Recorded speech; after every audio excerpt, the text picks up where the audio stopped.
Habang hinihintay ang jeep na masasakyan sa terminal, ay masayang nagkukwentuhan sina Eliseo at Leonora patungkol sa mga nangyari sa kanilang paaralan. Graduating ng magkakaibigan sa susunod na buwan, kaya bawat pagkakataon na magkakasama sila ay sinusulit na nila. Habang nagkukwentuhan ng dalawa, si Martinez naman ay seryoso lang na nagbabasa sa kanyang cellphone na ipinadala pa sa kanya ng kanyang amang nasa abroad. Bukod sa pagiging atleta, ay mahilig din kasi talagang magbasa ang 20 anyos na binata. Kaya kung minsan ay inaasar siyang book nerd ng mga kaibigan. Gayunpaman, kahit nagbabasa ay nakikinig naman siya ng pasimple sa usapan ng kanyang pinsang si Eliseo at ng kaklasing boyish na si Leonora. Pagdating natin dun kila Dem, pag-uusapan na natin yung planong swimming para bago mag-graduation, may remembrance naman tayo sa isa't isa. Ikaw na mag-set ha? Ikaw naman ang lagi nag-organize ng mga plano natin eh. Naku, palagi itong nakaredy no. Basta paalala mo mamaya. Baka kasi malamang, bisi-bisihan na naman si Demetrio. Alam mo naman, dibo niya ngayon eh. Langya, ang tanda na pala ni Dem. Basta kailangan matuloy ang plano natin bago tayo umakyat ng stage. Kasi malamang yan, kapag ginanap yan pagkatapos ng graduation, kokonti na lang sa mga kaklase natin ang pupunta. Baka nga magkatamaran pa eh pag nagkataon. Yun ang punto ko. Pero teka, ano naman kayong masasabi ng isa dyan ng pinsan kong athletic na basa ng basa kaka-cellphone? Napatingin silang dalawa kay Martinez. Saglit na tumigil sa pagbabasa at tumingin sa kanila na nakaangat ang dalawang kilay. Ano? Pambihira. Nonchalant. Walang pakino. Nonchalant yarn.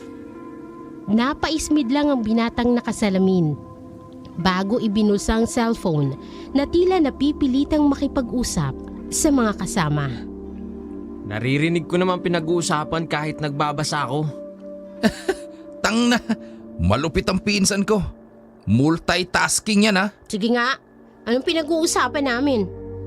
Swimming before graduation.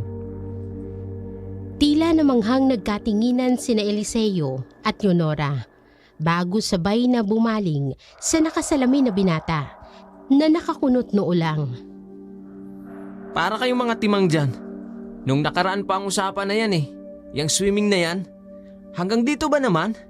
Di ba nga maraming nag-disagree kasi alam nyo naman ang mga tao, mapamahiin.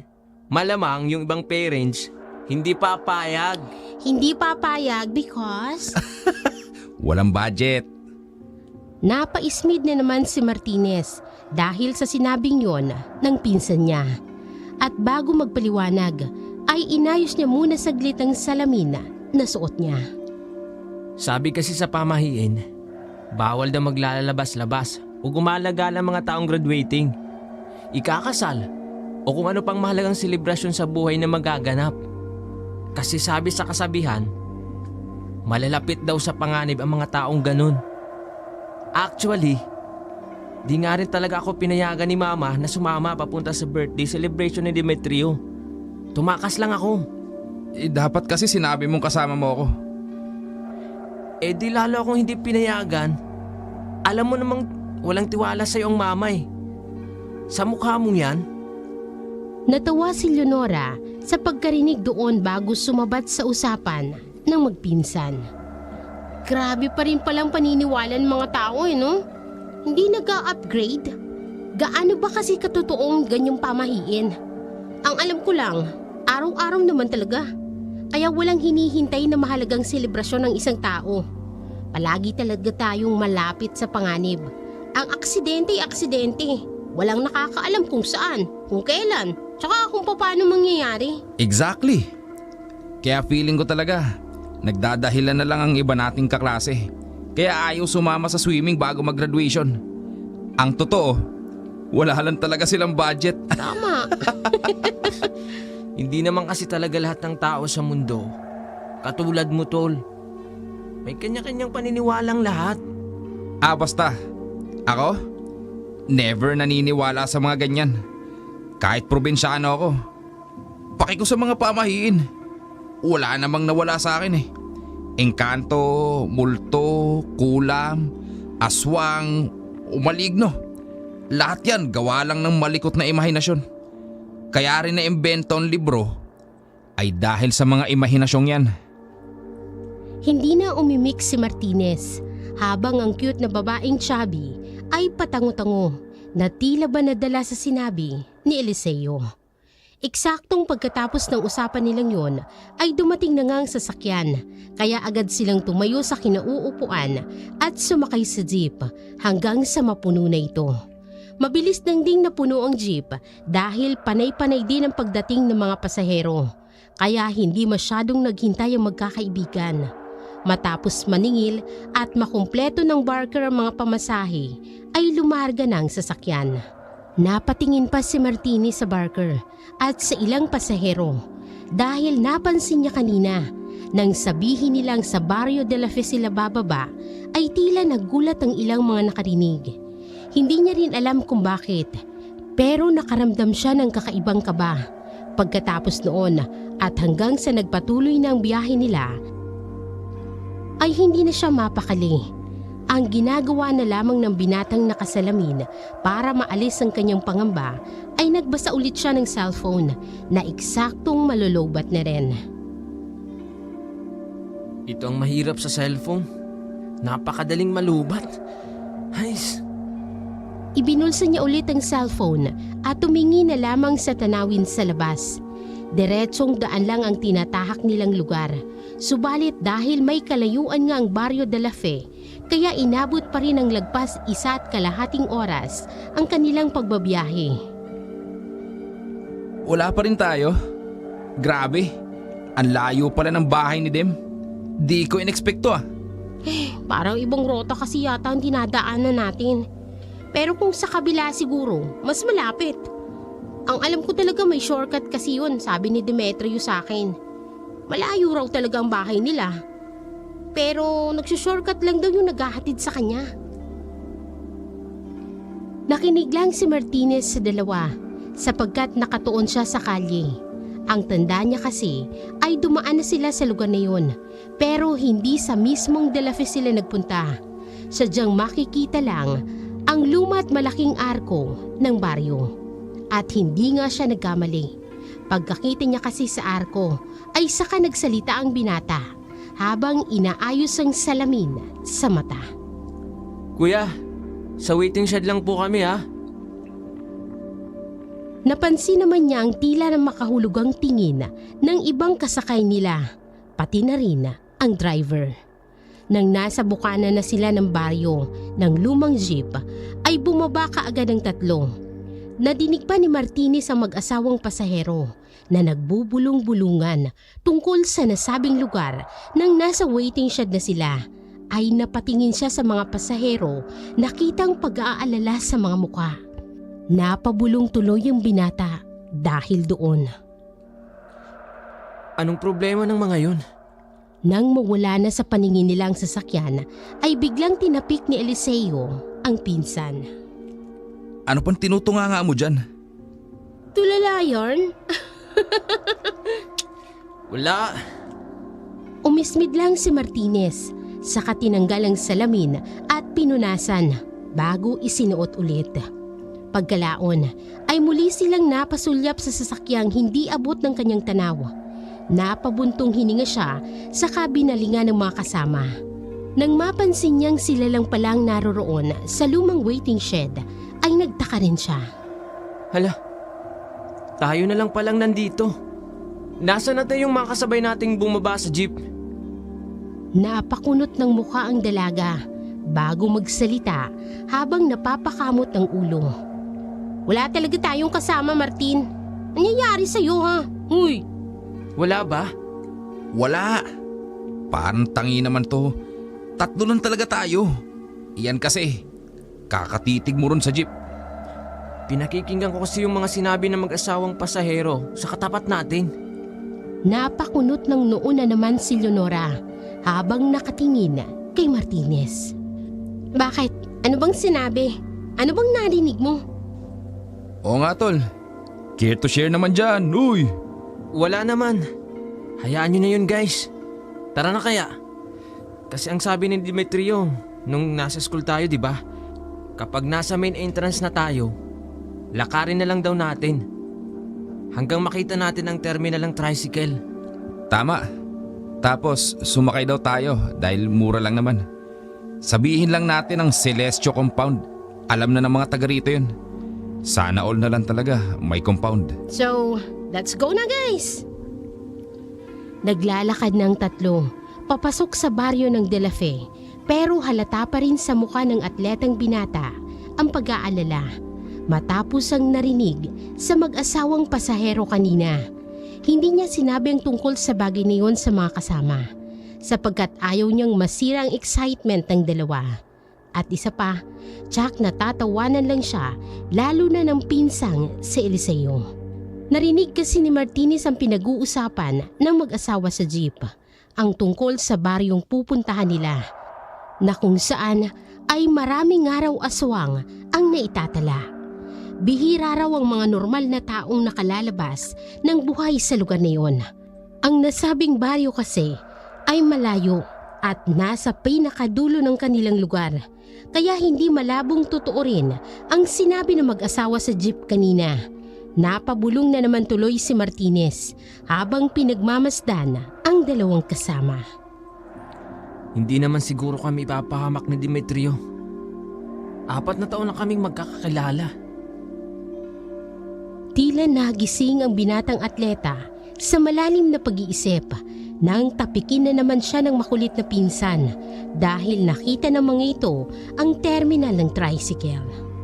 Sa malayo pa lang ay nakatingin na sa kanila ang mga kalalakihang naroroon.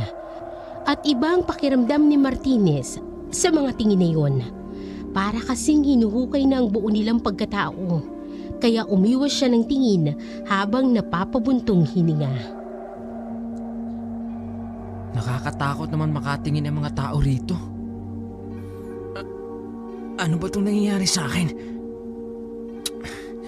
Dapat kasi hindi ko na narinig yung sinabi ng mag-asawa sa jeep eh. Sumunod lang siya kay Eliseo at Leonora na siyang nakipag-usap sa mga tricycle driver. Nang magkaunawaan na ay pinasakay na kaagad silang tatlo. Kaya lang sina Eliseo at Leonora ang sumakay sa loob, kaya napilitan si Martinez na sa likod ng tricycle driver umupo. Nang makita niya ang sinasabing tricycle driver ay nagulat siya. Saka medyo natakot dahil nga sa itsura ng Ginoo. Bulag kasing isang mata nito na puting-puti. May 2 malaking peklat sa mukha na parang nahiwa ng kung anong bagay. Tapyas din ang kalahating parte ng kaliwang tenga kung saan makikita banda ang peklat. Seryoso pa kung makatingin kaya dumistansya siya ng upo. Matagal niyang pinagmasdan ng Ginoo na parang sinusuri ang buo niyang pagkatao. Napansin niya rin na may malaking kiyod ang peklat na to sa kamay na parang katulad ng nasa mukha.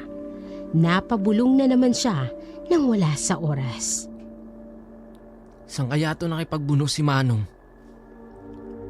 Natigil ang kanyang mga kung ano-anong iniisip sapagkat sinumulan na ng Ginoo ang pagpapaandar ng tricycle. Nang wala na sila sa terminal, ay nagulat siya nang biglang magsalita ang Ginoo. Umusog ka ng kaunti sa akin, Utoy, para hindi ako mahirapan. Huwag kang mag-alala. Hindi naman ako mangangagat dahil hindi naman ako aswang. Sige po. Pasensya na, Manong. Kaistoy na lang. Pagngiti ng Ginoo ay nakita ng binata sa side mirror na ang ngipin nitong isa sa kaliwang pangil ay kulay ginto. Kaya napakunot noo siya. Medyo nakonsensya rin siya dahil hindi naman pala masamang tao si Kaistoy. Base sa pananalita nitong kahit malalim ang tono ng boses ay malumanay naman. Tiningnan muna ni Martinez sa mga kasama sa loob at nang makita niyang abala na naman sa pag-uusap ang dalawa na parang magjowang nagpaplano ng kanilang future, ay hinayaan niya na ang mga ito. Martinez pang pangalan ko. Martin na lang po. Tapos ang lalaki sa loob, pinsan ko, si Eliseo. Ang babae naman po, si Leonora, kaklase namin. Ang layo ng nararating nyo ah. Anong pakay nyo sa Celestial Compound? Imbitado ba kayo? Oo, paano nyo po nalaman? Nako, taon-taon naman yan silang may okasyon kapag ganitong nagbabakasyon. Taon-taon po. In-invite kasi kami ng kaklase naming may birthday. Bali po, 21st birthday. Birthday naman pala ngayon. Nang sabihin niyo ng Ginoo, ay tila nakaramdam ng kakaibang binatang atleta. Kaya muli siyang napalingon sa mga kasama. Pero abala pa rin ang dalawa. Pagbaling niya ulit sa nagmamaneho, ay nakafocus na lang ang tingin nito sa medyo malubak na daan. Ano pong ibig niyong sabihin? Wag mo nang pansinin ang sinabi ko. Matanong ko lang pala, sino ang kaklase mo roon at ilang taon nyo na silang kakilala? 4 na taon na po. Pag-graduate na kami sa kolehiyo sa susunod na buwan. Bale, sinusulit na lang po namin tong mga oras na magkakasama kami. Sinusulit? Matapos ang tipid na tugon ni Kaistoy, ay nag-focus na lang ulit sa daan kaya hindi maiwasang mapatanong ng binatang atleta sapagkat medyo hindi siya mapakali. Para kasing biglang mayroong bumabagabag sa kanyang puso na hindi niya rin maunawaan. Pwede po ba kayong matanong? Pagpasensya na po sa itatanong kong to ha. Ano yon? Ano po kasi? May narinig po akong pasahero kanina sa jeep bago kami bumaba rito. Ang sabi nila, puga daw to ng Barrio de la Fe ng mga aswang. Kitang-kita ni Martini sa side mirror kung paano biglang sumeryoso ang mukha ng Ginoong driver. Dahil doon, mas nakaramdam tuloy siya ng kakaibang takot. Pakiwari tuloy ng binatang nakasalamin ay may hindi magandang mangyayari. Hindi na kita sasagutin sa tanong mong yan. Pero nakita mo naman siguro ang itsura ko. Yun na lang ang maibibigay kong sagot. Po? Ang masasabi ko lang, mag-iingat kayo sa lugar na to. Kung 4 na taon nyo na palang kilala ang pupuntahan nyo sa Celestial Compound, hindi naman kayo siguro ipapahamak ng taong yon. Sa atin lang to. Lumapit ka rito sa banda sa akin. Walang pag-aalinlangang lumapit ang binata sa bandang tenga ng Ginoo kung saan merong tapyas. Pagkatapos noon ay saka mahinang nagsalita si Kaistoy. Bantayan nyo lang palagi ang kinakain nyo. Hindi na umimik ang Ginoo pagkatapos noon dahil mula sa hindi kalayuan matapos nilang lagpasan ng 2 kanto ay nakita na nilang isang itim na gate at sa gilid noon ay may gwapong matangkad at matipunong lalaki na nakatayo. Uy! Si Dim na yun oh! Demetrio! Andito na kami! Pagdating sa tapat ng itim na gate, ay inihinto kaagad ni Kaistoy ang tricycle, kaya dali-daling bumaba sina Eliseo at Leonora. Si Martinez naman ay tila nag-aalangan ng mga paa dahil sa mga napag-usapan nila ng tricycle driver. Uy! Martin! Bumaba ka na dyan! Ano ka ba? Oo. Wait, magbabayad lang ako. Huwag mo nang bayaran. Ako na ang bahala dyan kay Kaistoy. Di ba, Kaistoy? Tumango lang ang tricycle driver, kaya bumaba na si Martinez dito. Pagkatapos noon, ay humarurot kaagad ang Ginoo na sinundan pa ng tingin ng atletang binata. Kumusta guys? Salamat at pumunta kayo sa 21 kong kaarawan. Sa kanya isa-isang niyakap ang mga kaibigan. Pucha! Pinahirapan mo pang sarili mo, Dim. Pwede mo naman sabihin, dibo mo ngayon. Nagtawanan silang tatlo, kaya nakipilit na rin ng tawa si Martinez, kahit na ang totoo ay hindi siya komportable.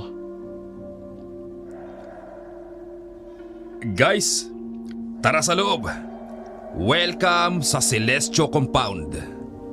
Paglingon ng tatlo sa likuran, ay tumambad sa kanilang isang magarang bahay na bato na hindi naman ganoon kalakihan, pero masasabing maganda talaga.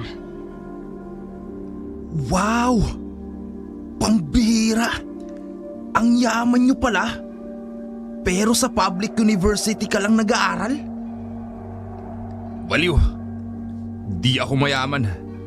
Yung mga parents ko may kaya lang sa buhay. Pero hindi kami mayaman. Grabe naman kasi tol. Hindi mo sinabing ang ganda naman pala ng bahay nyo. At saka, ang daming tao pala rito. Nakakahiya tuloy. Ngumiti naman ang pilit si Martinez, pero namangharin talaga siya sa ganda ng bahay ng kanilang kaibigan. Kaso lang, hindi pa rin siya makampante hanggang sa mapansin siya ni Demetrio. Uy, Martin. Parang hindi ka man lang happy dyan. Ba't ganyan ang mukha mo? Birthday ko talaga ngayon, oh. Ewan ko ba dyan sa pinsan ko na yan? Kanina pa yan wala sa sarili niya. Oo nga. Alam mo yung parang kasama natin siya, pero parang wala rin siya rito. Parang ganun. Napaismid lang ang binatang atleta bago ito sumagot. Tangik, paano nyo nasabi yun? Tingnan mo kasi ang mukha mo. Halatang halata na pilit ang pagtawa mo. Parang gusto mo nang umuwi. Nagiging killjoy ka na lately. Porke bagong cellphone mo. Kaya nga, baka nakahanap na ng bagong friends sa online. Mga sira. Parang di pa kayo nasanay sa akin. Ano? Hindi pa ba tayo papasok? Tol, Demetrio. Eksaktong pagkasabi niya noon ay napatingin siya sa loob ng bakuran kung saan napansin niyang nakatingin ang iilang tao sa kanila habang nagbubulungan na parang mga bubuyog. Lalo tuloy siyang hindi nakampante dahil doon. Pakiwari niya, sila ang pinag-uusapan ng mga yun. Tara, pasok na tayo sa loob. Para makakain na kayo't maipakilala ko na kayo sa lolo't lola ko. Pati sa mga tito at tita ko. Nasabi ko naman sa inyo, di ba? Wala na si mama. At pati yung papa ko wala na rin. Matagal nang patay, kaya ang mga kamag-anak ko na lang ang nagpalaki sa akin. Especially si Lola. Excited na sumunod sina Eliseo at Leonora habang kumakamot-kamot lang ng ulo si Martinez at palingon-lingon pa sa loob ng bakuran ng mga Celestio. Iba kasi talagang dating sa kanya ng mga tinginan na yun. Bukod sa pagbubulungan, para silang nilalamon ng buhay. Nasta ka na naman dyan, Martin. May problema ka ba, tol? Baka gusto mong pag-usapan yan. Tara na nga sa loob. Huwag mo na lang akong pansinin, Tol. Medyo naiilang lang kasi ako sa mga bisita. Grabe kasi kung makatingin eh. Nako, huwag mong pansinin yung mga yan. Dahil bihira makakita ng taong pogi at maganda ang mga nandito sa compound. Kaya tara, mag-enjoy ka naman sa birthday ko. Umakbay si Demetrio sa kaibigan at naglakad na sila papasok sa loob ng bahay. Kahit hindi talaga komportable sa mga nangyayari, ay tumawa na lamang ng pilit si Martinez. Dumiretso na nga sila sa loob, sa likod bahay, kung saan naroroon ang mahabang lamesa na punong-puno ng iba't ibang uri ng pagkain. Nang makita ito ni Demetrio, ay halos lumuwa na ang mata niya sa tuwa. Napapunas na din siya ng bibig sapagkat pakiwari niya ay naglalaway na siya sa dami ng pagkain. Bigla siyang nakaramdam ng matinding pagkagutom. Langya, Tol. Grabe yung handa mo ah. Pampiesta. Kompleto pa. May mga kakanin pala kayo. Pwede ba akong mag-uwi nung mamaya para sa nanay ko? Sige, tol. Tangik. Para sa inyo talaga yan. Kumain at kumuha ka lang. Ikaw nang bahala sa sarili mo. Magpakabusog ka. Huwag kang uuwi ng gutom ha. Oo naman. Salamat. Lalapit na sana siya para kumuha ng makakain. Kaya lang ay napawi lahat ng excitement niyang yun nang bigla na lamang sumagis sa isip niya ang sinabi ni Kaistoy kanina patungkol sa pagkain. Bantayan nyo lang palagi ang mga kinakain nyo. Ang excitement niyang matikman ng mga pagkaing nakalatag sa mahabang mesa ay bigla na lamang nawala. Saglit siyang napahinto at iginala ang paningin. Hanggang sa makita niya si Eliseo at Leonora na kumuha na ng plato para makapagsandok na rin ng pagkain. Gusto niyang pigilan ng dalawa, kaya lang ay naiilang siya na baka kung anong isipin din ng mga makakakita. Naisip niya na rin na baka ma-offend si Demetrio, kaya tila na stock up na naman siya sa pwesto. Mabuti na lang at kinalabit siya ng may kaarawan sapagkat dumating na pala ang lola nito. Tol, lola ko nga pala. Si Lola Inolba. Paglingon ni Martinez ay nakita niya kaagad ang maliit na matandang nasa 4 na talampakan lang ang taas. At kahit kulubot na ang kutis nito, ay sobrang puti pa rin itong tingnan. Nang mapatingin siya sa mata, ay napansin niya rin na tila nag-iiba ang kulay noon. Napakurap siya at napaiwas ng tingin dahil na rin sa pagkailang. Magandang araw po, Lola Enolba. Ako po si Martinez.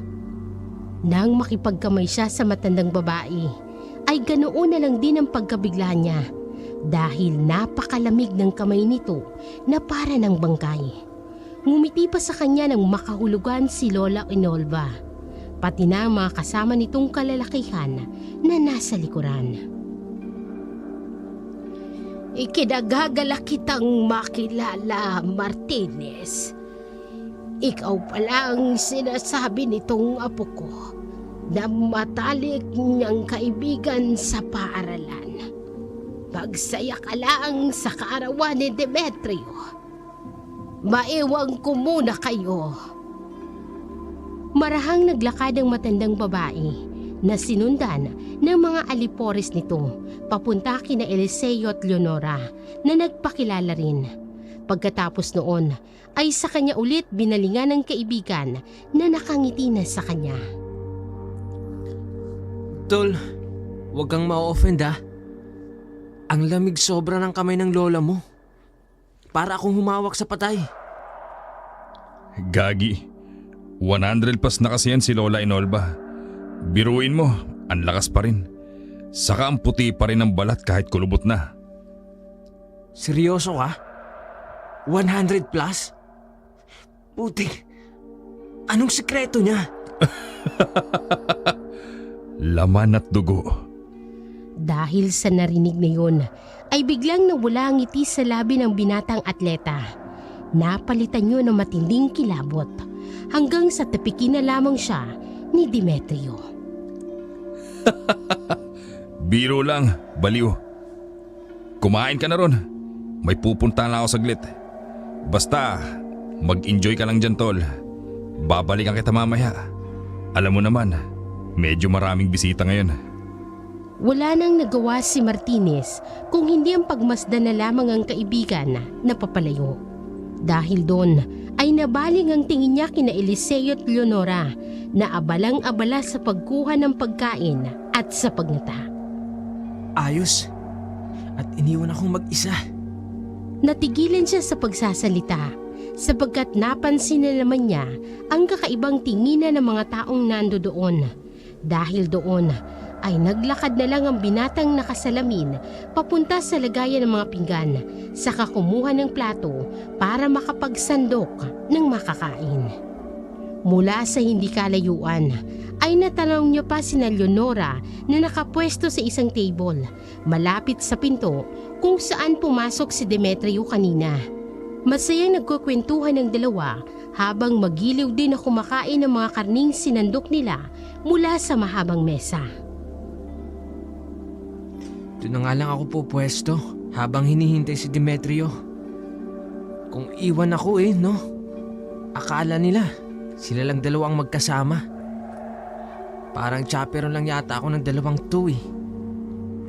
Matapos magreklamo ng ganoon, ay kaagad na nagsandok ng makakain si Martinez at nang mapuno ng kanyang plato, ay muli siyang nagpalingalinga sa mahabang lamesa para tingnan kung ano pang kakainin niya mamaya.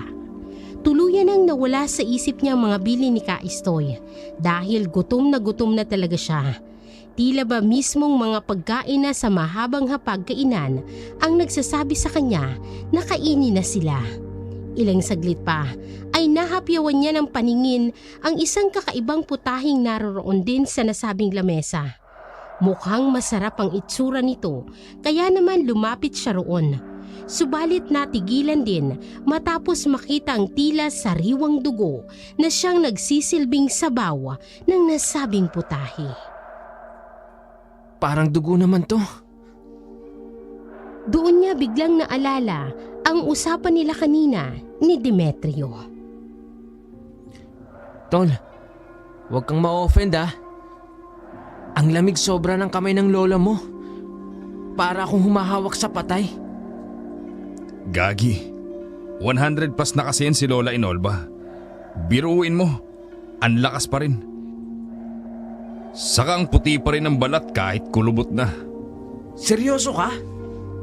100 plus? Putik! Anong sekreto niya? Laman at dugo. Matapos siyang maalala, ay kamuntikan niya nang mabitawan ang hawak na plato. Dahilan para makita niya pang biglang paglutang ng putahe sa nasabing tila sariwang dugo. Ang wangis ng karne ay parang hawig na hawig sa mga daliri ng tao. Pagkakita roon ng binata ay para siyang naduwal, subalit hindi niya ipinahalata dahil baka may makakita sa kanya. Nanatili siyang nakatingin sa nasabing putahe hanggang sa makita niya ang tila kuko naman ng tao, kaya mas lalo siyang nandiri. Tuluyan na sana siyang masusuka. Mabuti na lang ay may isang bisita na dumaan at nakisuyo sa kanya. Kaagad namang tumabi si Martinez at muling pinagmasdan ng Ginoo na sumasandok ng nasabing putahe. Parang sariwang dugo, ang laman ay parang mga daliri ng tao. Muli na namang sumagi sa isip niya ang mga sinabi ni Kaistoy kanina. Bantayan nyo lang palagi ang mga kinakain nyo. Dahil hindi na talaga niya matake yun, ay umalis na lang siya kaagad at dumiretso na sa table kung saan naroroon sina Eliseo at Leonora na habang kumakain ay abalang-abala sa pag-uusap. Oh, tol, ang dami niya na. Buti dumating ka. Pahingi ako ha. Wag! Nasabi niya yun sapagkat ang totoo ay ayaw niyang kumain silang tatlo ng mga handa matapos niyang maalala ang bili ni Kaistoy kanina. Hindi niya rin alam kung sasabihin niya sa mga kasama. Pero kinutuban na talaga siya lalo na nang makita ang mga putahe sa mesa. Nawala na talaga siya ng gana na kumain. Ang damot mo naman, tol. Ang dami niya, no? Ayos ka lang ba? Parang namumutla ka. Ha? Ako ba? Malamang. Alangan namang ako. Ano man nangyayari sa'yo? Parang kanina ka palutang Martin ah. O nga, insan. May sakit ka ba? Magbabanyo lang ako. Hindi na natapos ni Eliseo ang sinasabi sapagkat umalis na kaagad si Martinez para magpunta sa banyo. Kukuha na ako rito sa plato mo ha. Papaltang ko na lang mamaya pagbalik mo.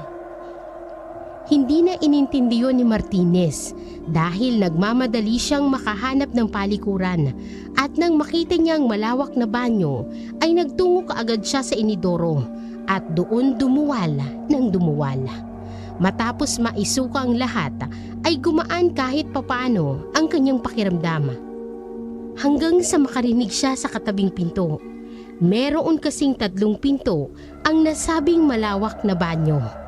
Meron ding sumusuka roon at narinig niya ang isang Ginoon na nagsasalita habang tumatawa.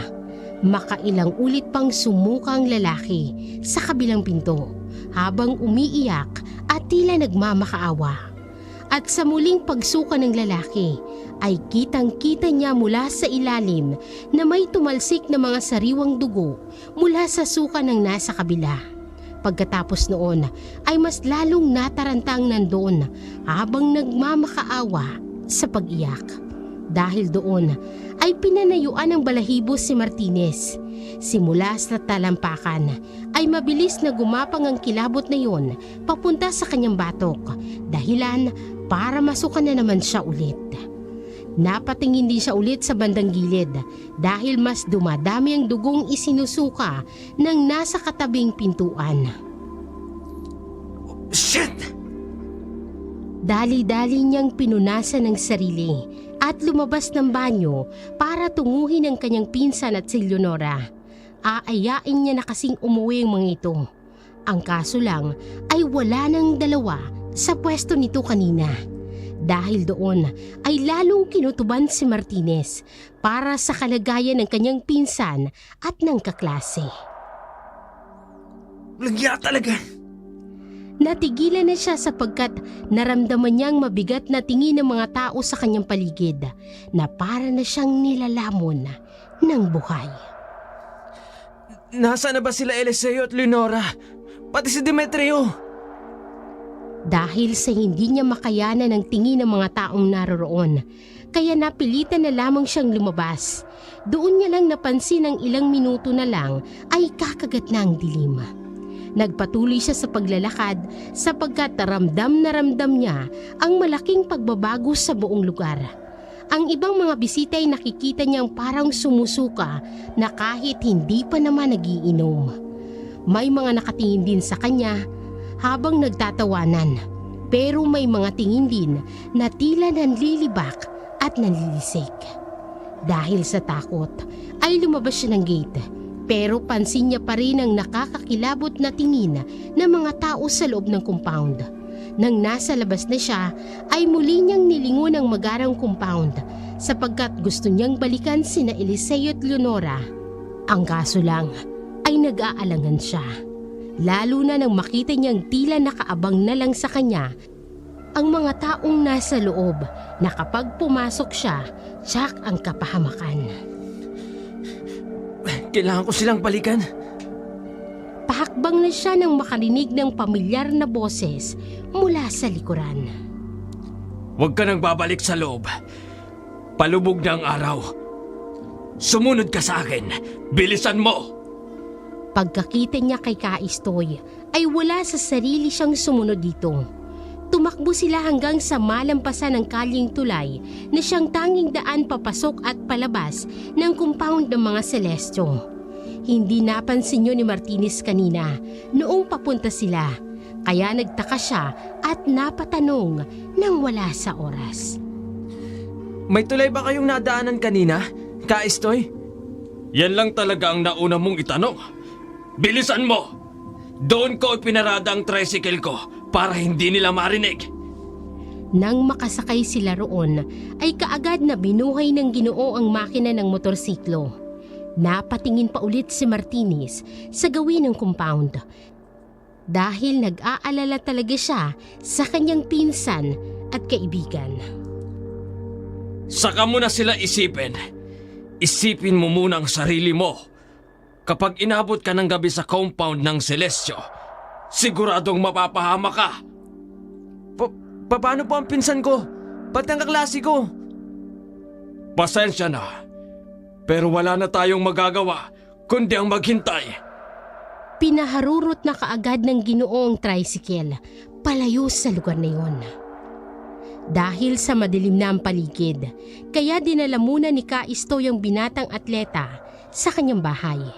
Hindi man nagtitiwala si Martinez, pero wala na siyang magagawa kung hindi ang makiayon na lamang sa sitwasyon.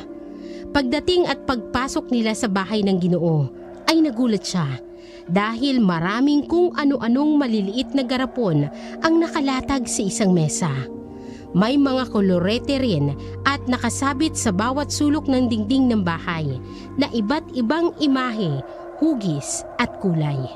May nakita rin siyang malaking sandata katulad ng sagulok, sibat, pana at tirador na nakalagay naman sa ilalim ng mesang pinapatungan ng mga nasabing garapon. Gasera lang ang tanglaw nila sa buong silid, kaya hindi niya napansin ang iba pa. Pasensya ka na sa bahay ko. Malit lang to. Pero siguradong ligtas tayo rito laban sa kanila. Laban sa kanila? Kanino po? Sa mga aswang. Hindi ba? Naikwento ko na sa'yo ang tungkol sa mga Celestyo.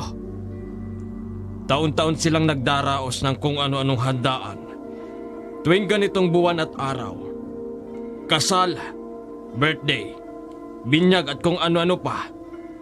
Pero ang totoo, ginagawa lang nila yon para makapagpalaganap ng mas marami pang aswang. Nanlaki ang mga mata ni Martinez sa kanyang narinig. Hindi niya sukat akalain na ang kaibigan niya ng 4 na taon na si Demetrio ay galing sa angkan ng mga aswang. Ibig sabihin po ba, si Demetrio, aswang din? Sa katunayan, 4 na taon pa lang yata siya sa lugar na to at malamang sa malamang nahawalan din siya. Pamilyar ka ba sa Yanggaw? Yanggaw? Ang alam ko lang po sa Yanggaw, yung salitang Ilonggo na ibig sabihin parang infection galing sa tenga. Parang ganun po. Yun yung mga aswang na nangahawa para maging aswang din ng ibang tao na gusto nilang mabiktima. Naglalagay sila ng espesyal na laway sa pagkain at kapag kinain mo yon, siguradong magiging isa ka rin sa kanila. Muntik na namang maduwal si Martinez matapos niyang maalala ang mga nakahain sa mesa. Kaya po pala ganun ang mga nakahain dun sa mesa. Buti na lang, hindi ako kumain. Pero, takte, ang pinsan ko pati si Leonora, kumain sila. Baka matulad sila sa narinig kong lalaki na sumusuka ng dugo sa banyo kanina. Pati yung ilang tao, bago ako lumabas sa compound. Kitang-kita ang pamumuo ng matinding takot sa mukha ng binatang atleta habang nagsasalita. Kinuha niya ang cellphone at balak sanang kontakin ng kanyang ina, kaya lamang ay walang signal. Bukod doon ay lowbat na rin ito. Malas naman talaga. 4% na lang. Ano gagawin ko nito? Paano ng pinsan ko at kaklase ko? Kailangan po natin silang matulungan. Ikinalulungkot ko, Martinez, kung sinasabi mo kanina na nakakain ang mga kasama mo, hindi ko alam kung paano sila matutulungan. Hindi ko alam kung may lunas ba roon para mawala ang pagkakayanggaw. Magiging aswang na po ba sila? Seryosong tumango ang Ginoo, kaya lalong nangamba si Martinez. Dahilan para mapatayo siya nang wala sa oras. Pasensya na rin po, Ka-Estoy. Pero kailangan ko na po talagang makauwi sa bahay. Siguradong mag-aalala ang mama ko. Hindi niya ako makontak at kailangan ko ring sabihin ang nangyari dito. Hindi kita po pwedeng pauwiin ngayon. Umupo ka na lang muna, utang na loob. Dahil sa taranta ay hindi pa rin nagpapigil si Martinez.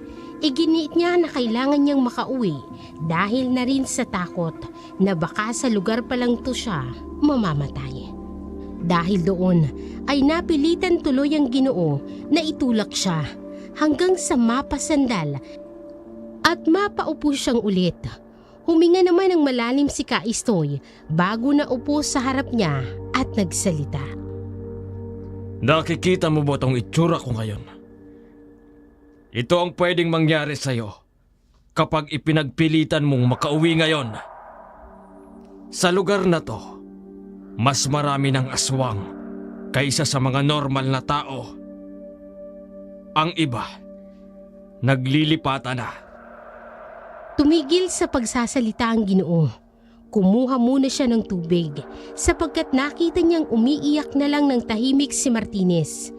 Binigyan niya ito ng maiinom at nang medyo kumalma na ang binatang nakasalamin ay saka siya nagpatuloy sa pagkukwento.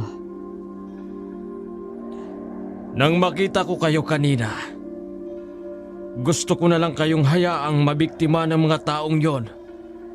Pero sa huli, nakonsensya pa rin ako.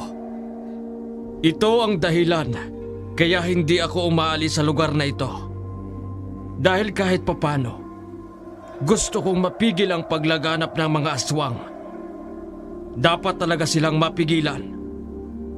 Itong itsura ko ngayon, wala pa to sa kaawa-awang nangyari sa mag-ina ko. Dahil pinili nilang mamatay na tao kaysa mabuhay na hayok na mansalaman at dugo ng tao. Pasensya na po. Natatakot lang talaga ako. Kung sinunod ko lang din sana ang gusto kanina na wag na kaming tumuloy, hindi sana mangyayari to sa mga kaibigan ko. Naudlot sa pagsasalita ang binatang atleta sapagkat mula sa bubungan ng munting bahay ni Kaistoy ay nakarinig sila ng dalawang magkakasunod na kalabog. Pagkatapos noon ay dalawang magkasunurang alulungpa ng kanilang narinig, dahilan para sumenya si Kaistoy kay Martinez na wag nang gumawa ng ingay. Marahang lumapit ang Ginoo sa bintana at saka bumulong. Magtago ka sa ilalim ng papag. Kunin mo tong langis at huwag mong bibitawan. Kapag may nakita kang pumasok bukod sa akin, sabuyan mo kaagad kahit sino pa sila. Kahit kaibigan mo pa. Kung gusto mong mabuhay, hindi ka magdadalawang isip. Napatango-tango na lamang si Martinez kahit na ang totoo ay nangangatog na ang kanyang mga tuhod dahil sa takot. Nang nasa ilalim na siya ng papag, ay lumabas kaagad ng bahay si Mang Istoy. Nagsusumiksik naman siya sa pinakadulo. Habang pinakikinggan ang usapan sa labas na tila nagsisigawan. Bakit ako binibisita ngayon ng mga aswang? Anong kailangan nyo? May nakakita sa'yo sa tricycle mo kanina bago kumagat ang dilim.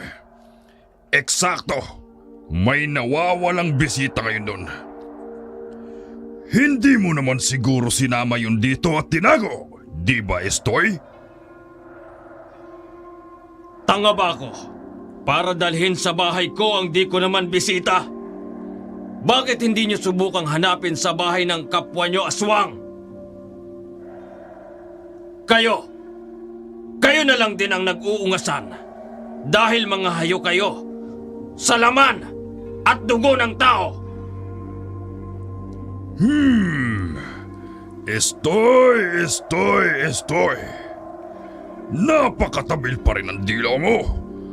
Kahit ganyan na ang nangyari sa'yo, siguro hindi tenga, kundi dila na lang dapat ang tinapya sa'yo para magtanda ka. Eh bakit hindi mo subukan? Baka malay natin. Dila mo ang lumagpak sa sahig para matigil ka na sa kabibintang sakin. Estoy! Ilabas mo na ang hinahanap namin! Pumasok kayo sa bahay ko para malaman mo, bukas na bukas yan. Hindi nga nagdalawang isip ang dalawang aswang. Nagsimula silang humakbang papasok sa loob ng munting bahay ni Kaistoy. Nang marinig naman yun ni Martinez, ay kaagad niyang binuksan ang langis na hawak niya. Kahit nanginginig ang kanyang kamay dahil sa takot. Naiintindihan niya na ngayon ang plano talaga ng Ginoo ay papasukin ang mga aswang para magapi nila ng tahimik. Nang nasa loob ng mga ito, ay sumilip ng pasimple si Martinez kaya nakita niyang nakatatakot nitong mga mukha na tulad ng isang paniki. Lubog ang ilong, matutulis ang tenga, kulubot ang mga balat at nangingintab ang matutulis na kuko at nanlilisik ang mga mata. Natutup niya ang bibig kaya napansin siya na gumalaw ang isang aswang. Paglapit ng mga to at pag-angat ng papag ay wala sa sarili niyang isinaboy ang langis sa mga ito. Nagulat siya nang biglang umusok ang katawan ng dalawang aswang at nagsisisigaw.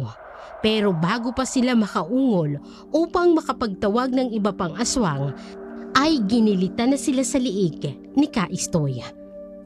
Habang nakahandusay ang dalawang aswang at tumatagas ang itim na dugo, ay unti-unting bumabalik ang mga anyo nitong tao. Ganoon na lamang ang gulat ni Martinez sapagkat nakita niya ang dalawang to sa handaan sa likod ni Lola Enolva. Kilala ko po sila. Parang mga bodyguard sila ni Lola Enolva. Simula nang dumating ang matandang Enolva na yun sa baryong ito, lumaganap na ang mga aswang. Kaya ang hinala namin, siya ang pinakanamumuno sa compound na yon. Anong ibig pong sabihin ninyo? Gawa-gawa lang ng matandang yon ang angka ng mga selestyo. Ginawa niyang pugad ng mga yanggaw at iba pang aswang ang compound na yon. Tulungan mo ko rito. Kailangan natin tong sunugin at balutin ng goma para hindi maamoy ng iba pang aswang. Mahaba pa ang gabi. Kapag natunto nila na nandito ka pa at napatay natin ang dalawang to, sigurong lahat sila susugo dito kasama ang mga kaibigan mo na nayanggaw na nila.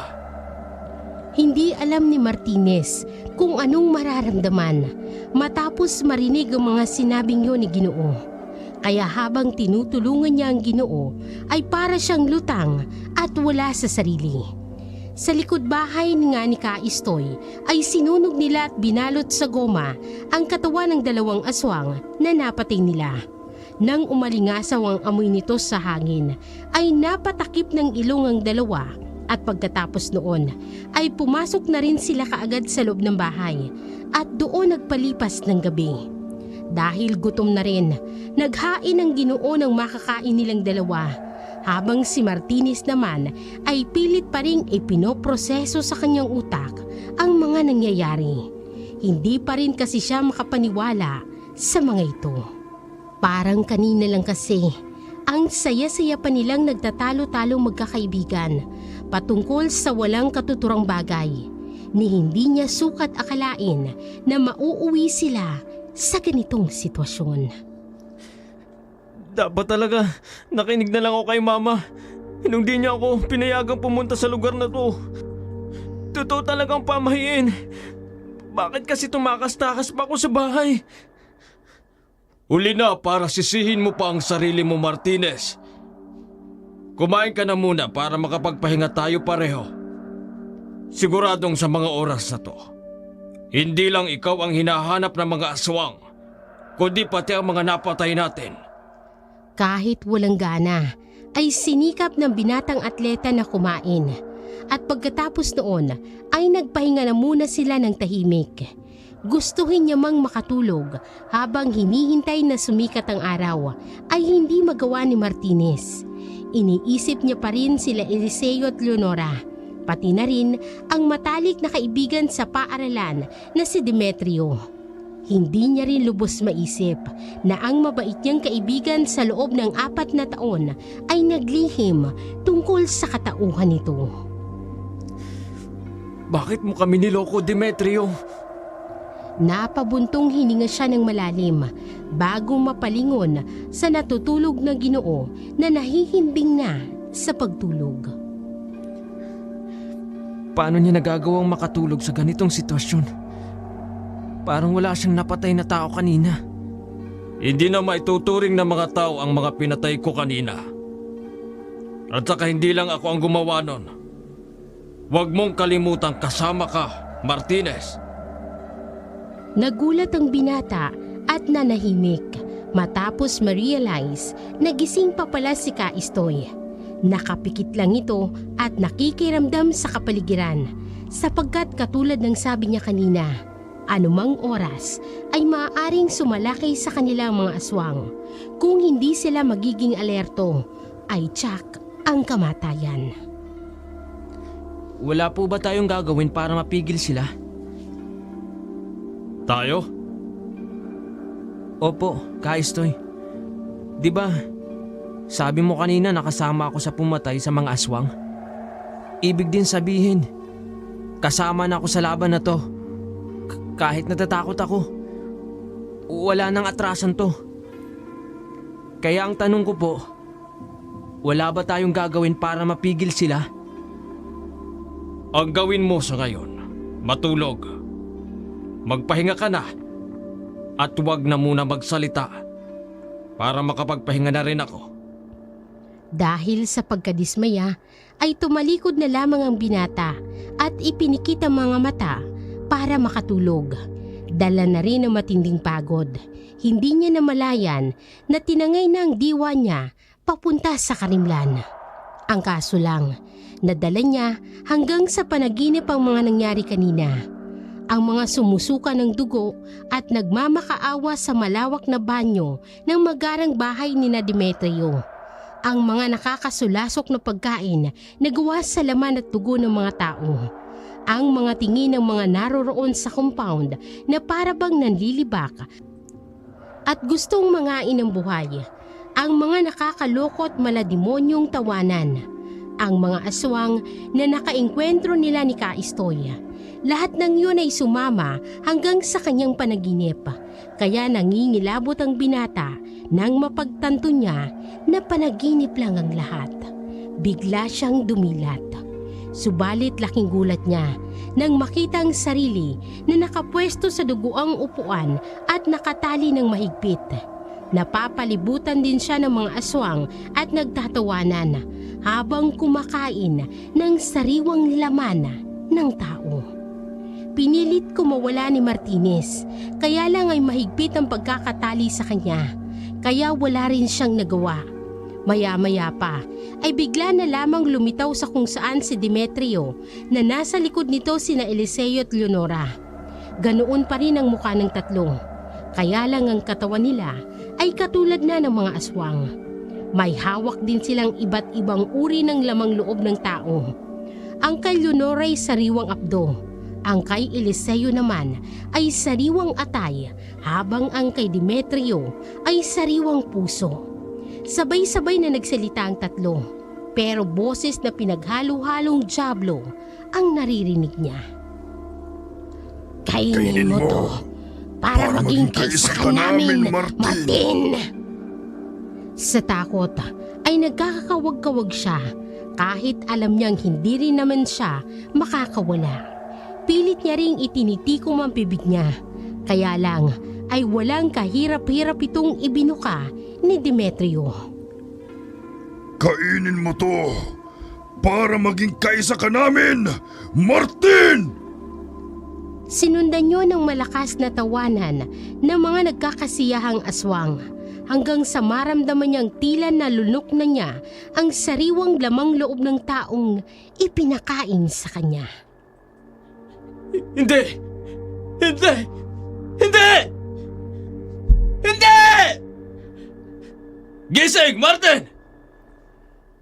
Pagbangon ng binata ay tumambad sa kanyang paningin ang ginoong tapyas ang kalahati ng tenga. Nakahinga siya matapos mapagtantong panaginip lamang pala ang lahat ng nangyari. Malamang binabangungot ka dahil sa mga nangyari kagabi. Ganyan din ako nung unang naengkwentro ko ang mga aswang. Inumin mo muna to. Dali-dali ngang ininom ng binatang tubig na ibinigay sa kanya at pagkatapos ay muling nagsalita ang kaharap niyang Ginoo. Maganda ka dahil ihatid na kita sa poblasyon habang papasikat pa lang ang araw. Sa mga oras na to, karamihan sa mga aswang ay bumabalik sa compound para saglit na makapagpahinga, kaya hindi nila tayo mapapansin. Ganon po ba? Siguro po. Kahit sasakayan na lang ng arko ng Barrio de la Fe. Dahil may waiting shed naman po ron eh. Sa tingin mo ba, may isinasakay ang mga jeep na galing dito sa Barrio de la Fe? Hindi mo ba alam na ang purpose nitong mga tricycle namin ay para gawing transportasyon papunta sa ibang lugar, hindi para gamitin sa negosyo? Isang beses lang kami sa isang taon pumaparada doon sa terminal para sa mga katulad niyong bisita. Doon na unawaan ni Martinez na kaya pala hindi siya siningil kahapon.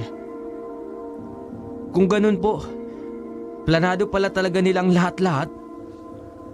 Pagtango ng Ginoo ay wala na silang inaksayang oras. Gamit ang tricycle ni Kaistoy ay inhatid niya ang binatang atleta. Nang makalabas sila ng Arco de la Fe, ay malungkot na pinagmasdan ni Martinez ang nasabing baryo. Hindi niya rin kasi alam kung paano mag-i-explain sa mga magulang ni na Eliseo at Leonora tungkol sa nangyari. Hindi nga rin siya sigurado kung paniniwalaan siya. Baka mapagkamalan pa siyang gumagamit ng ipinagbabawal na droga kapag nagkataon. Halos 2 oras ang lumipas bago nila marating ang poblasyon. Sa tapat mismo ng simbahan siya ibinaba ni Kaistoy. O paano, Martinez? Hanggang dito na lang. Hindi kita matutulungan kaya ikaw nang bahalang magpaliwanag sa mga magulang mo. Ang mahigpit ko lang nababala sa'yo. Huwag na huwag kayong magsusuplong sa mga pulis. Dahil ang balita namin, may iilan na sa kanilang kasamahan doon. Mag-iingat ka. Kaistoy, kinakabahan ako. Hindi ko po alam talaga kung paano kami mag-i-explain kay Mama. Naudlot sa pagsasalita si Martinez sapagkat nahagip ng paningin niya ang sakay ng jeep na dumaan sa kanila. Walang iba kundi sina Eliseo at Leonora. Kaistoy, yung mga kasama ko, nasa jeep sila. Ayun oh. Napatingin din doon ang Ginoo at nagulat din siya pagkakita sa dalawa. Pupuntahan ko po sila. Huwag! Delikado! Hindi napigil pa ng Ginoo ang atletang binata sapagkat mabilis itong tumakbo hanggang sa mawala na lamang ng parang bula dahil lumiko na rin ang sasakyan. Pinara nga ni Martinez ang nasa jeep nang huminto ay kaagad siyang sumakay. Nang mapatingin sa kanya sina Eliseo at Leonora, gulat na gulat ang mga ito. Saan ka ba nang galing, ha? Oo nga, nag-alala kami sa iyo eh. Sabi ni Demetrio, nauna ka na raw umuwi. Hindi kaagad nakapagsalita si Martinez. Pinagmasdan niya lang ang dalawa na meron siyang napansing kakaiba dahil parang namumula ang mga mata nito at namumutla ang balat. Gusto niyang umiyak ng mga oras na iyon pero pinigil niya lang ang sarili niya. Ayos lang ba kayo? Bakit ganyan? Namumutla kayo at namumula ang mata. Hindi ko nga rin alam eh. Hangover siguro to. Dahil sa dami ng nainom namin. Teka, huwag mong ibahin ang usapan. Ikaw, saan ka galing? Basta kami, inihatid kami dito ni Demetrio sa poblasyon. Kaalis-alis lang niya. Nang sabihin niyo ng dalaga, ay tila namuon na naman ang takot sa puso ni Martinez. Lumingon siya sa likod dahil nag-aalala siya para kay Kaistoy. Pero hindi niya nakitang tricycle sapagkat lumiko na ang sinasakyan nilang jeep. Pagbaling sa makasama ay tila mas lalong lumala ang pamumula ng mga mata nila Eliseo at Leonora. Parang nanaba na rin ang mga ugat nila sa paa at kamay. Habang ang pamumutla ng balat ay mas lalong naging kitang-kita. Ayos lang ba talaga kayo? Uy, insan, Leonora. Hindi umimik sina Eliseo at Leonora. Kumislot-kislot lang ang dalawa na parang hindi mapakali sa sarili. At pagkatapos, nang mapalingon sila pareho sa binatang nakasalamin, ay bigla silang ngumisi ng makabuluhan habang ang mga mata ay mas lalong namula at naging maugat ang magkabilang gilid. Nang makita ni Martinez ang tila kakaibang itsura ng kanyang pinsan at kaklase, ay mas lalo siyang nangamba. Doon niya naisip ang sinabi ni Kaistoy na maaaring naapektuhan na sila ng pagiging aswang. Pinsan, Eliseo, Ayos na ako, tol. Medyo mainit lang ang pakiramdam ko. Mainit ba? Mainit na nilalamig ako eh. Ako rin, para akong giniginaw na ewan. Rico, medyo may kakaiba. Over pa ba to? Alam na ni Martinez na hindi na normal ang mga pangyayari. Kaya nakiusap siya sa tsuper na bilisan ang pagmamaneho. Hanggang ilang saglit pa ay bigla na lamang napahawak ang dalaga sa kanyang tiyan at sumigaw ng malakas. Ang sakit ng tiyan ko! Rico, parang pinibiyak! Sinigundahan yun ni Eliseo na tila bigla na lamang nangisay at nahulog mula sa kinauupuan nito. Rico! Parang kinakalay ka yan tiyan ko, tol. Ang sakit! Hindi nakaimik si Martinez sa kanyang nasasaksihan at dahil sa sobrang sakit na nararamdaman ng dalawa ay napaiktad pa parehong mga to sa sahig ng sasakyan at doon tila namimilipit na humiga habang patuloy sa pagsigaw ng pananakit ng tiyan. Bakit ganito? Umihikot ang paningin ko. Ang sakit ng tiyan ko. Tulong! Pinsan! Tulungan mo ako! Di ako makahinga sa sobrang sakit. Parang may humahalukay sa tiyan ko. Sinubukang alalayan ni Martinez ang dalawa habang muling nakikiusap sa tsuper na bilisan pa ang pagmamaneho. Mabuti na lang din at sila lang ang pasahero kaya mas binilisan pa ng Ginoo ang pagmamaneho hanggang sa makarating sa kanto ng kanilang baryo. Nagpatuloy ang pananakit ng tiyan at pagkahilo ni na Eliseo at Leonora kaya sa kanto pa lang ay nagpatulong na si Martinez sa mga tao. Mabuti na lang ay may mga nagkawang gawa na isakay sila sa mga habal at dalhin sa kanilang mga bahay. Dahil magkakatabi lang ang bahay ni na Martinez, Eliseo at Leonora, kaya kaagading nakita ng mga magulang nila ang mga kaganapan. Natakot sila sa itsura ni na Eliseo at Leonora na halatang hindi na normal, kaya sinabi kaagad ni Martinez ang nangyari. nayanggaw po sila. Dalhin natin sila sa manggagamot. Baka sakaling matulungan sila. Bakit ganito? Umiikot ang paningin ko. Ang sakit ng tiyan ko! Tulong! Pinsan! Tulungan mo ako! Hindi ako makahinga sa sobrang sakit. Parang may humahalukay sa tiyan ko. Pagkatapos magsalita ng dalawang nayanggaw, ay bigla na lamang nanahimik ang dalawa at tila na stack up sa kanilang hinihigaang mesa. Pagkatapos noon, ay unti-unting naglitawan ng mga nangingitim na ugat-ugat sa kanilang liig at sa iba pang parte ng katawan. Naglaway na din sila ng gusto na parang isang asong ulol, kaya nagimbal ang mga taong nakakakita. Tiyamayrine, Ate Gina, please po, dalhin na natin sila sa manggagamot. Natigilan ang binatang nakasalamin sa kanyang sinabi sapagkat bigla siyang hinawakan ng kanyang pinsan.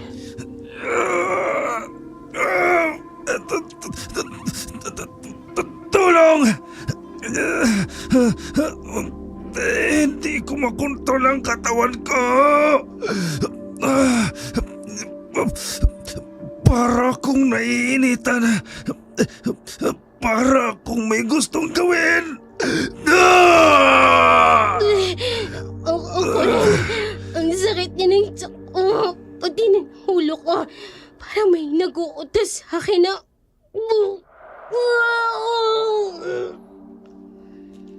Sabay na nagsuka ng maraming beses sina Eliseo at Leonora.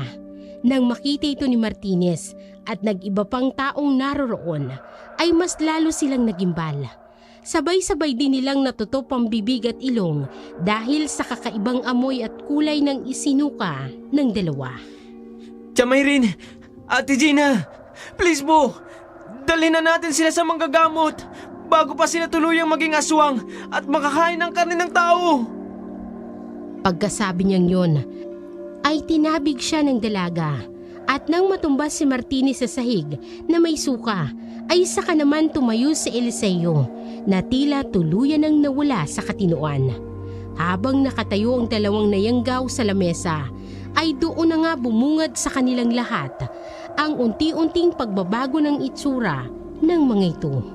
Ang mga ugat-ugat sa sintido nila Eliseo at Leonora ay tila luluwa na parang kumikibot-kibot. Ang mga mata nila ay mas lalong nanlilisik hanggang sa parabang nagsalubong na ang kanilang mga kilay.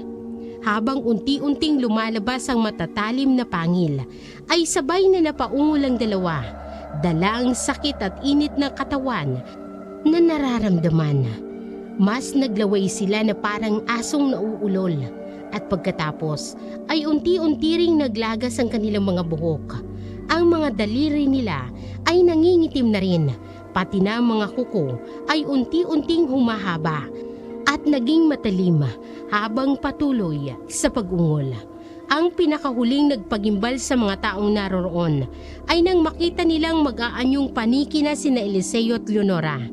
Dala ng takot ay nagtakbuhan ng iba pang tao palabas ng bahay na kinaroroonan nila. Si Tia Mayrin ay nawala ng malay, habang si Ate Gina ay tila naistatwa lang habang nakatitig sa sariling anak. Nang makita nga ni Martinez ang kabuuan ng pagbabagong anyo ni na Eliseo at Leonora, ay naluha na lamang siya at naisip niyang huli na ang lahat para sa dalawang taong mahalaga sa kanya. Ilang saglit pa, mula sa lamesa, ay biglang tumalo ng dalagang nag-iba ang itsura. Sinunggaban nito si Ate Gina na tulala pa rin dahil sa nasaksihan. Leonora! Wag! Nanay mo yan! Pinilit pang awatin ni Martinez at ng iba pang kalalakihang naroroon ang mga nagwawalang aswang hanggang sa maya-maya pa ay unti-unti na nilang napatalima ang mga ito. Subalit tila mas malakas si Leonora kaysa kay Eliseo na para bang nakukontrol pa ang lahat. Unti-unti rin kasing bumalik ang kanyang itsura hanggang sa mawalan siya ng malay tao. Biglang ibinuka ng dalagang kanyang bibig at para itong sawa na uminat ng pagkalaki-laki. Kasunod noon ay mas lalo pang naging matalim ang mga pangil niya. Kaya naman napaiyak na lang sa takot si Ate Gina. Kasunod ng pagpikit nito habang nagsusumigaw ng saklolo. Nang sasakmali na ng dalagang liig ng sariling ina, ay siya naman biglang pagdating ng iba pang kalalakihan para umawat. Mabilis nilang hinawakan at pinigil si Leonora na nagwawala na ng gusto. Matagal silang nagpangbuno sapagkat kahit iisa lang ang dalaga, laban sa halos 5 kalalakihan, ay nahirapan ang mga yon na mapatalimang babaeng nawawala sa sarili. Nang sa wakas ay nabusalan ng dalaga at naitali na rin sa isang haligi, ay doon na nakampante ang kanyang ina. Subalit kahit ganoon ay hindi pa rin tumatalima si Leonora. Nagwawala pa rin ito at pilit na kumakawala sa pagkakatali at pagkabusal. Maya't maya rin ang malakas na pagkalam ng sikmura niya at pamimilipit dahil sa sakit noon. Mabuti na lang din at merong kilalang manggagamot sa kanilang lugar na kung tawagin ay Senyor Kalo. Kaagad nitong nilapitan at kinausap si Martinez na siyang nakakaalam ng totoong nangyari. Ay, ano bang nangyari? At saan kayo nagpunta nitong kaibigan at pinsan mo? Napabuntong hininga muna si Martinez bago magsalaysay. Hindi rin kasi alam kung saan sisimula ng kwento, kaya nag-isip muna siya ng mga nangyari. Galing po kami sa Celestio Compound, sa Barrio de la Fe. Ang kaibigan at kaklase kasi namin, taga roon at birthday niya kagabi. Nang marinig yun ng ina ni Martinez, ay lumapit ito at pinagalitan siya. Dahil nga hindi naman siya pinayagang magpunta roon. Malaki kasi ang paniniwala ni Nanay Eva sa mga pamahiin na kapag graduating ka ay kailangang iwasan na magagagala dahil malapit iyon sa kapahamakan. Inawat na lang ni Nanay Eva ang kapatid niyang si Tia Marin kaya tumigil siya. Dahilan naman para magpatuloy ang Ginoong manggagamot sa pagtanong kay Martinez. Doon ay inamin lahat ng atletang binata ang mga nangyari at nang marinig yun ng mga taong nandoon ay ganoon na lamang ang pagkagimbal nila. Base sa kwento mo at mga nasaksihan natin, nayanggaw nga sina Eliseo at Leonora. Malinaw na malinaw yon. Ang Barrio de la Fe sa aming mga manggagamot ay kilalang kilala ang lugar na yon bilang pugad ng mga aswang. Marami roon ang yanggaw dahil gusto nilang palaganapin ang aswang sa buong probinsya natin. Nilalagyan nila ng laway ang pagkain. Kung minsan naman ang mismong laman ng tao na nilawayan ang hinahain nila. At kapag nakain ito ng normal na tao, ay mahahawa na rin siya. Kaya nagkaganyan silang dalawa. Naluha sina Tia Marin at Ate Gina nang marinig yun, habang ang Ginoo ay nagpatuloy sa pagtatanong. Bakit hindi ka nayanggaw, Martinez? Nagkaroon po ako ng kutob pagkakita ko sa mga nakahain sa mesa. Pero bago ko pigilan sina Eliseo at Leonora, nauna na silang nakakain. Hindi kasi ako kagad nakapunta sa hapag dahil kinausap ako ni Lola Inolba. At saka mayroon na ring nagbabala sa akin na bantayan ang pagkain namin. Si Estoy ba? Opo. Paano niyo po siya nakilala? Sa katunayan, tumakas po ako sa lugar na yon at tinulungan ako ni Ka Estoy. Hinatid niya rin ako hanggang sa poblasyon hanggang makita ko na tong pinsan ko at si Leonora. Tapos ganyan na nga po ang nangyari. Mabuti na lamang at nandoon pa rin si Estoy. Sana lang hindi siya mapahamak. Mang Kalo, paano po gagaling ang pinsan ko at ang kaibigan ko? Nang itanong yun ng binata, ay hindi kaagad nakaimik ang manggagamot dahil tuloy doon ay mas lalong kinabahan ng mga ina ng mga nayanggaw. Ito lang ang masasabi ko. Ang mga bagong nayanggaw ay mga agresibo at talagang hayok sa laman at dugo ng tao. Sa oras na makatikim ang dalawang ito, doon lang magiging huli ang lahat. Kaya hanggang maaari ay wag na wag silang paaalisin sa silid hanggang sa makayanan ng katawan nila ang hindi pagkain o pag-inom ng laman at dugo ng tao. May agimat laban sa yanggaw. Pero ang pinakamabisa pa ring pangontra ay ang mismong kagustuhan ng taong nayanggaw. Kapag napigilan nila ang kanilang mga sarili, madali na lang para sa kanila. Hindi pa man halos natatapos si Senyor Kalo sa kanyang sinasabi, ay nagwala na naman si Leonora na agresibong-agresibo talaga. Mabuti na lang din at mahigpit ang pagkakatali sa kanya, kaya kahit anong gawin niyang pagwawala, ay hindi siya makakawala. Unti-unti na ring bumabalik sa dating anyo ang dalaga hanggang sa manghina na rin ito katulad ni Eliseo kanina. Mang Kalo, tulungan niyo po ang pinsan ko at kang kaibigan ko. Huwag niyo pong hayaan na maging aswang sila ng tuluyan. Utang na loob po. Gagawin ko ang makakaya ko, iyo. Pero sa ngayong gabing daraan ay kailangan na maging mapagbantay kayo. Itali nyo sila ng gusto at huwag tutulugan o lalapitan kahit na magmakaawa pa sila sa inyo. Sinunod nga ni na Chamay rin at Ate Gina ang utos ng manggagamot.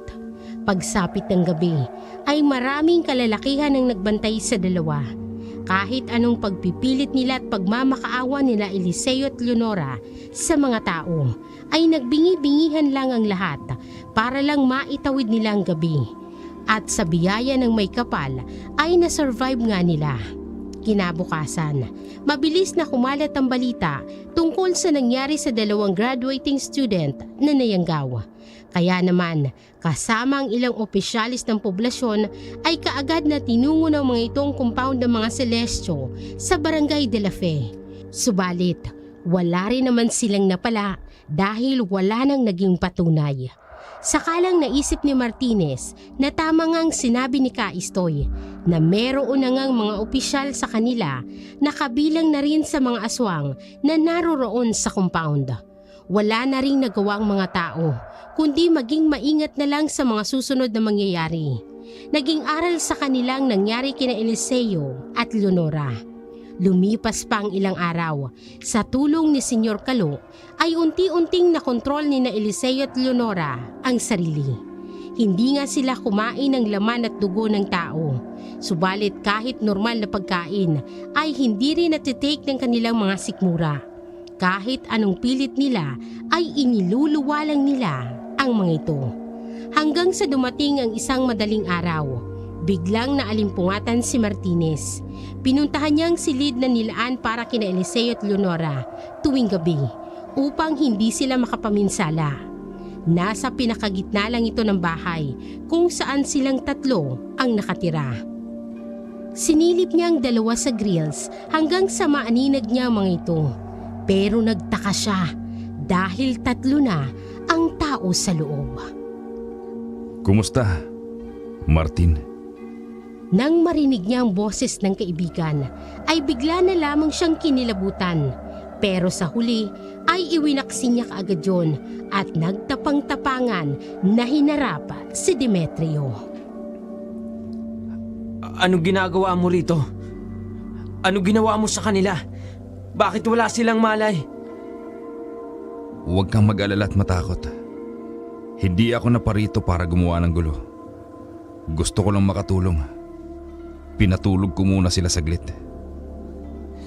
Anong gustong makatulong? Nakita mo ba ang ginawa mo sa pinsan ko at kay Leonora? Nagtiwala kami sa iyo, Demetrio. Tinuring pa kitang matalik na kaibigan. Tapos ganito ang gagawin mo? Niloko mo kami. Niloko mo ako. Naloko lang din ako. Hindi ko totoong lola ang matandang yanggaw na yun. Si Inolba. 4 years ago. Katulad nyo lang din ako. Pero hindi katulad nyo ngayon. Walang ibang tumulong sa akin noon nang mayanggaw ako. Kaya para makasurvive ako, nagpadala na lang ako sa sistema. Hanggang sa makilala ko kayo. Natigilan ang gwapong binata dahil pumatak na ang luha niya nang hindi sinasadya. Nagkaroon ulit ako ng pag-asa.